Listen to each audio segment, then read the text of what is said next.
Now, there is a one video kay Gadget Tech Tips na ano nangyari sa Narzo phones. And we're taking that inspiration dito kasi there is a one tech company na nawawala na ng parang bula, which is, if you know it, the Wiko phones. So, ano nangyari kay Wiko phones dito? And let's talk about it. 2 years ago, yung mga tech reviewers na Gadget Sidekick, Sulat Tech Reviews, and Unbox Diaries, they released the Wiko smartphones, the Wiko T10 and the Wiko T50. These are the common smartphones na ni-release dito sa Philippines noong 2 years ago. Wiko is a new company dito. Back then, when Realme, Xiaomi, Vivo, and other companies na common na dito was actually competing. Except na wala pa yung Transsion phones noon. But the Transsion phones are actually finding X. Apparently, Infinix is finding X. Okay, so yung mga Transsion phones is not very common dito sa Philippines yet.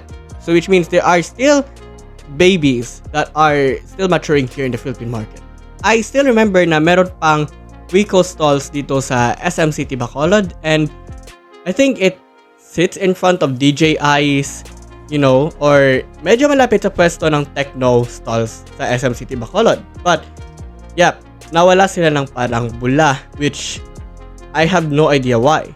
So, yan ang i-talk natin dito. But again, since we didn't find any sources na bakit nawala yung Wiko smartphones dito sa Philippines or ano nangyari, so we're going to talk about theories anyway.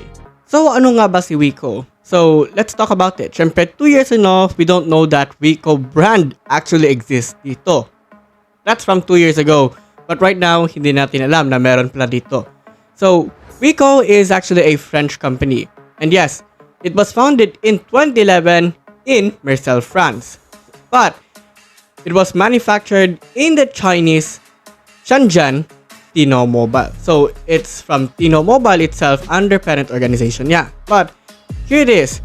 Yung meron siyang involvement dito sa Huawei. And yes, it is said here that just in Wiko is officially licensed to release smartphones developed by Huawei. And supposedly, the AI just said na hindi siya part ng Huawei because under pa rin siya sa Tino Mobile. However, because meron siyang license to release smartphones developed by Huawei, which means na it is possible na baka under si Wiko sa Huawei mismo. And bakit meron pa rin siyang Huawei involvement? So let's talk about it later on. The Wiko T10 was cost around 4,000 pesos noong 2022 or 2021. Yung spec sheet niya is 720p with MediaTek Helio 822, which is kind of a slow chipset. And yes, the MediaTek 822 is comparable sa isang smartphone natin na Infinix Smart 6 na naka Unisoc SC9863A. And there's another smartphone now which is considered to be the highest variant ng Wiko is the Wiko T50. We have the 720p IPS display pa rin, and it costs around 11,000 pesos. And meron siyang MediaTek Helio G85, which apparently for that mid-range type of price, the G85 was fast enough noong 2022 or 2021. Yung operating system nila is both powered with Android Go. Pero sa kanyang price point lang ha, like the G85 ng Wiko T50, well apparently, it's just questionable. Kasi 11,000 pesos with a G85 seems questionable talaga. Because the G85 noon, from 2022, is around 7,000 or 8,000 pesos. Makita mo lang yan noon, I think, sa mga Realme devices, sa mga Techno devices. Siyempre, hindi pa mature yung Techno, Infinix, at Itel noon. They are still emerging from the market noong 2022.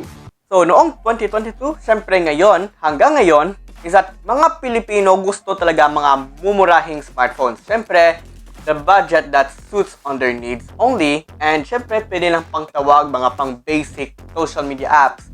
And yes, the Wiko T10 is actually the best option and the sweetest spot. So which means the Wiko T10 is highly competitive enough compared sa mga ibang smartphones like kay Realme, Oppo, Vivo, and syempre with the rising competition of Infinix, Tecno, and Itel, well, hindi pa sila ganon ka-mature noong 2022, but they are still on the competitive side na umaangat sila.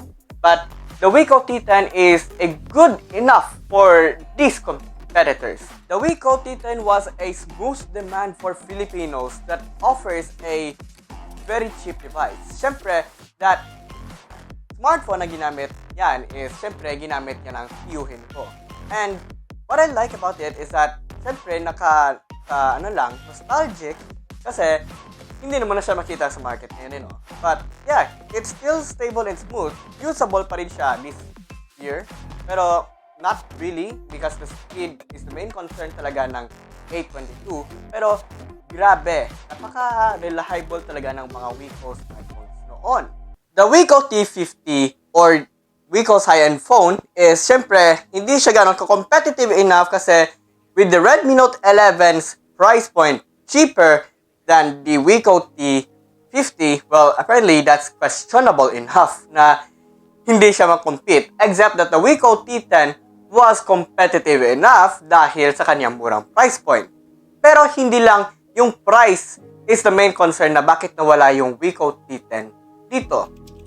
It's about the competition, like the rise of the transient phones like Infinix, Tecno, at Itel. Siyempre the Infinix, Itel, and Tecno are still maturing in the Philippine market noong 2022. Siyempre, may na-offer na rin sila the cheapest price of their smartphones. Siyempre, yung Infinix Hot 20 offers the same specs as the Wiko T50.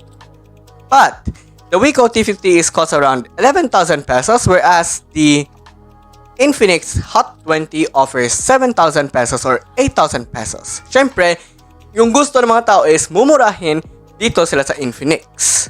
Siyempre, hindi talaga magpapahuli si Xiaomi dito because yung Redmi Note 11 that costs around 8,000 pesos or 9,000 pesos offers the highest spec sheet noon 2022 compared to that 11,000 peso Wiko T50. Siyempre, yung spec sheets talaga ng Redmi Note 11 was significantly almost the same sa mga upper mid-range phones kasi may AMOLED display and the same time Snapdragon 680.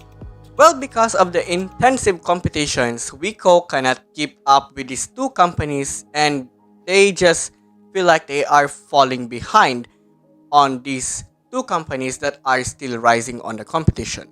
Siyempre, may involvement pa rin sila talaga kay Huawei dito because Wiko just had a license from Huawei, which means Wiko will also use the technologies from Huawei. And the best example yan is yung Wiko Enjoy 60 and comparing that to the Huawei Nova 9 SE. So which means the Huawei Nova 9 SE is the Wiko Enjoy 60 in disguise. Except that the Wiko Enjoy 60 is using the Harmony OS.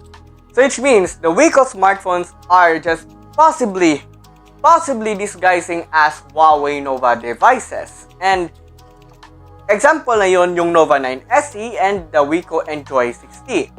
Pero, this is also the reason na bakit nawala rin yung mga Wiko smartphones dito. So, this is Delphin Rensil. Just remember to subscribe.